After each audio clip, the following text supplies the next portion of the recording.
It's interesting to me when people ask me how I got to do what I do today, and I go back to when I was a kid, and I grew up in something that was so far remote from luxury. I grew up in a tiny little town of 5,000 people in Quebec. My dad was a carpenter. It was a very humble house. We had cows crossing our backyard every morning from the barn to the pasture and back at night to the barn.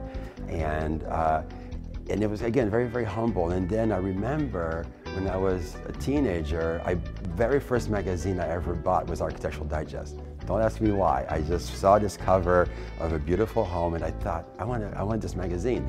And I kept it for years and years, flipping through this and looking at these beautiful homes. I had never seen homes like this before, except maybe on TV. So as a young age, I wanted to become an architect. That was always my passion. I was drawing and taking art classes when I was 7, 8 years old. And I was always sketching in class. I was bored in high school, so I was always drawing to stay awake. But there was never a choice for me, I think, to become an architect. I always wanted to do that. So when I graduated, I wanted to go where the action was.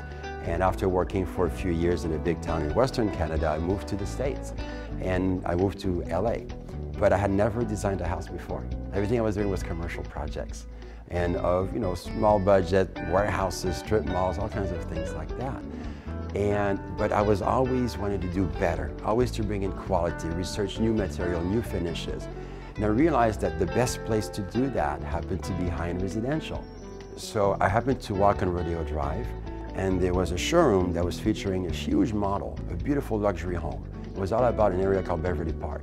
And I was fascinated by that. I got the brochure, and sure enough, about 9 months later, I got a phone call from somebody that heard about me. I was working with a firm doing commercial projects, and they wanted me to come and work at Beverly Park.